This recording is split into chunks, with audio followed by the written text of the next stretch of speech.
리스크는 모르는 것에 온다. 재개발 투자의 리스크를 줄여주는 재개발 알려주는 여자 재발녀입니다. 안녕하세요, 재발녀입니다. 올해 2월 16일 서초에서 유일하게 모아타운으로 선정된 양재 2동 1구역의 바로 옆에 있는 모아타운 7구역을 소개해드리겠습니다. 양재 2동 7구역은 작년 12월부터 동의서를 진구하기 시작했습니다. 동의율은 40% 중반 이상이며 동의율은 꾸준히 오르고 있습니다. 양재 2동 7구역은 A, B, C 구역으로 나누어지며 면적은 약 56,000제곱미터이고 조합원 수는 580명입니다. 용적률은 300% 예상으로 보며 최고 35층, 세대수는 1000세대 예상하고 있습니다. 동의율 50% 달성 후 서초구청에 공모 신청할 예정입니다.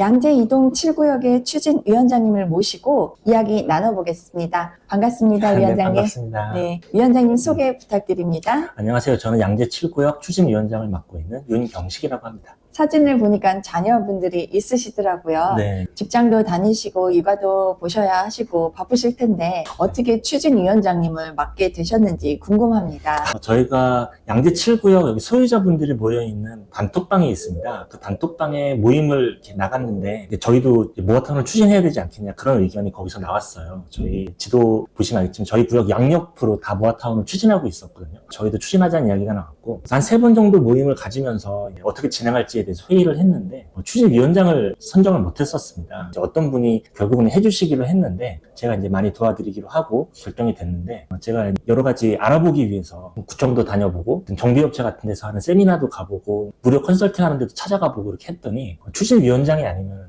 잘 상대를 안 해주시더라고요. 그래서 제가 그 다음 모임에 나갔을 때 저희가 여러 가지 좀 애로사항이 있었다. 당분간 제가 추진위원장을 좀 맡았으면 어떻겠냐라고 했더니 다들 흔쾌히 응해 주셔서 제가 그 다음부터 추진위원장을 하게 되었습니다. 양재 2동 7구역에 관심이 있으신 분들이 많으신데요. 언제부터 모아타운을 시작을 했고 현재 동의율, 조합원 수, 예상 세대수 등 정보 부탁드립니다. 네, 저희가 작년 11월 정도부터 이제 이걸 추진하기로 결정을 해서 본격적으로 추진한 거는 한 12월부터쯤 되고요. 저희가 전체 조합원 수는 한 3개 구역 합쳐서 한 600명 정도. 용적률 이런 거는 저희가 이제 구청에 신청을 할 때는 300%를 기대하면서 할 겁니다. 근데 최근에 조금 더 이게 더 완화돼가지고 좀 더 해준다는 그런 얘기도 있어서 최대한 높이려고 하고 있고요. 이제 예상 세대 수는 조합원 분들이 한 600명이고 저희 이제 구역의 특성을 봤을 때 1000세대 이상은 될 것으로 기대를 하고 있습니다. 허가가 어떻게 나느냐에 따라 너무 차이가 크다 보니까 명확하게 얼마 정도 될 것 같다라고 확답은 드리기가 어려운데 그런 거는 이제 관리 처분 계획이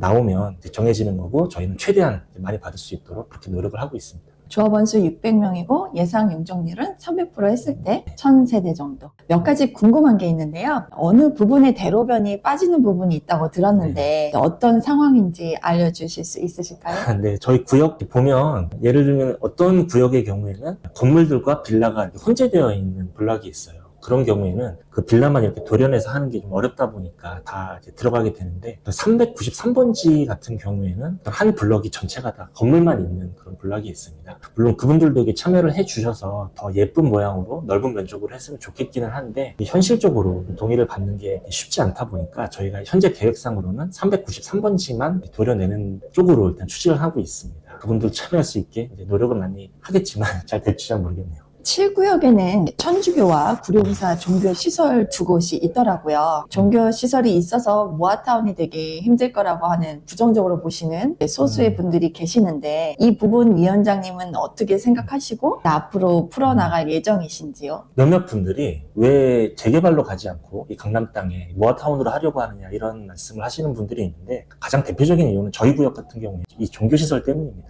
모아타운은 소규모 정비시설을 모아서 하는 형태이다 보니까 종교시설이 있어도 개발을 추진하는 데 있어서 별 문제가 되지를 않아요. 종교시설을 존치시키더라도 예쁜 아파트 단지를 만드는데 별다른 무리가 없습니다. 현재 계획은 종교시설은 존치를 그대로 하는 거고 오히려 이 단점을 좀 장점으로 승화시켜서 종교시설과 잘 협의를 해서 더 돋보이게 해드리고 협조를 얻는 그런 방식으로 추진을 하고 있습니다. 천주교의 경우에는 저희가 동의를 받았어요. 이 사업을 추진하는 거에 있어 동의를 받았고, 구룡사의 경우에는 찬성도 반대도 하지 않는 이제 그런 입장을 주셔가지고 저희가 구룡사에도 더 도움이 될 만한 안을 이제 드리면서 협조를 받으려고 많이 노력을 하고 있습니다. 천주교 옆에 3개의 빌라동이 있는데 그곳은 이제 존치가 아닌 함께 모아타운으로 진행되는 건가요? 네, 맞습니다. 성당의 어떤 바램 같은 거를 제가 어디서 들은 적이 있는데, 성당이 지금 빌라 3개랑 붙어있는 접경지대가 좀 지저분하게 이렇게 되어 있습니다. 깔끔하지가 않아요. 저희가 모아타운을 진행하면서 그 빌라들을 깨끗하게 밀고 그 부지를 이제 성당 쪽에서 잘 쓸 수 있게 그렇게 이제 하는 안에 대해서도 말씀을 드린 적이 있고, 거기 계신 분들은 같은 구역으로 묶여있는 옆 지역으로 아파트로 이제 이동하시게 되겠죠. 7구역의 사업성 검토 비례율이 궁금한데요. 강남 3구 기준했을 때 지금 추진하고 있는 지역대에서 어느 정도 비례율이 나온 지역들이 있습니다. 예를 들면 삼전동 같은 경우에 한 130%에서 140% 정도를 이제 이야기하고 있고, 최근에 나온 일원동 같은 경우가 128%로 나온 것으로 제가 들었습니다. 그러니까 저희도 이제 비슷한 정도 수준으로 보고 있어요. 어떤 구성이나 세대수나 면적으로 봤을 때 저희도 한 125에서 130% 사이가 되지 않을까 그렇게 생각하고 있습니다. 125에서 130 네. 정도면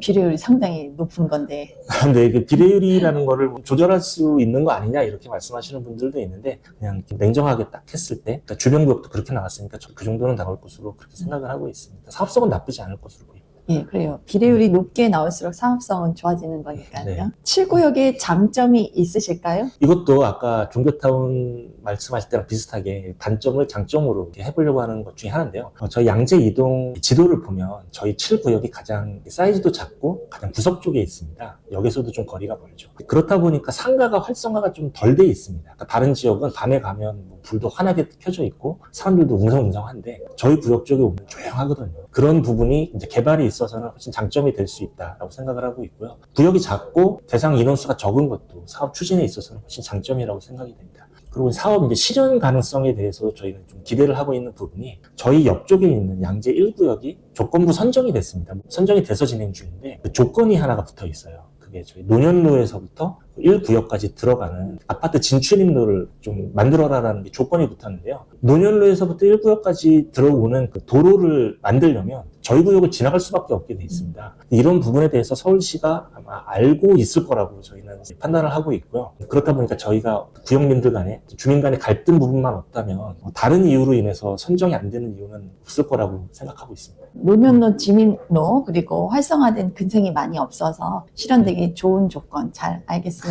얼마 전 추정 60분에서 모아타운 찬성하시는 분들을 투기꾼으로 보는 편파적인 방송이 나왔는데요. 위원장님은 이제 어떻게 생각하시는지요? 네. 저도 추진을 하는 입장에서 그 방송을 보고 많이 갑갑함을 느꼈습니다.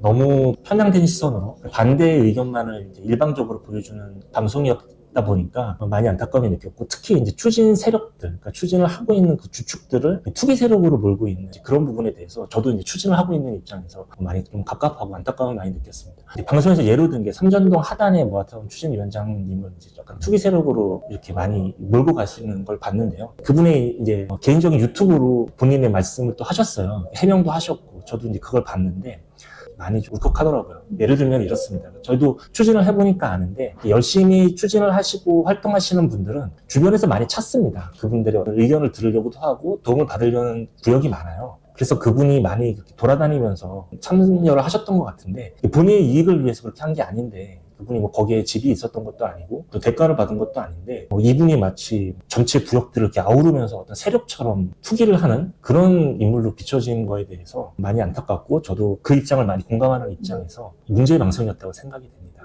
특히 이제 이 편향성에 대해서 또 말씀을 드리자면, 이제 예를 들면은 사도 쪼개기가 처음 부분에 방송에서 나왔어요. 어떤 도로를 쪼개서 조합원 수가 늘어나게 되면 가장 피해를 보는 거는 조합입니다. 그 추진 조합이 가장 피해를 보기 때문에 그 피해자들의 목소리를 좀 들어줬어야 되는데, 그 방송에서는 오히려 추진을 반대하는 쪽에 반대 논리로 그런 부분이 사용되고 있어요. 그런 부분에 대해서 굉장히 안타까운 게 있고, 여러 반대하는 분들의 어떤 개인적인 사정 같은 것도 많이 이야기가 나오는데, 그렇습니다. 추진하는 쪽은 노후된 주거지를 저 나은 곳으로 만들려고 하는 건데, 만약에 비가 많이 왔을 때 반지하 빌라가 잠기어서 고통을 받는다거나 아니면 급한 일이 생겼을 때 소방차나 응급차 같은 게 진입하지 못해서 어떤 생명의 위협을 받는 그런 사례들도 같이 나왔으면 이게 오히려 균형이 좀 잡히지 않았을까. 근데 그런 거는 딱 다 빠지고 저희가 봤을 때 아주 극소수의 사례, 뭐 수십 년간 아버님이 거기서 계시고 뭐 몸이 안 좋으시고 그런 거를 보여주면서 모아타운 자체의 추진이 잘못된 것처럼 몰고 부분에 대해서는 많이 안타까움을 느끼고 있습니다.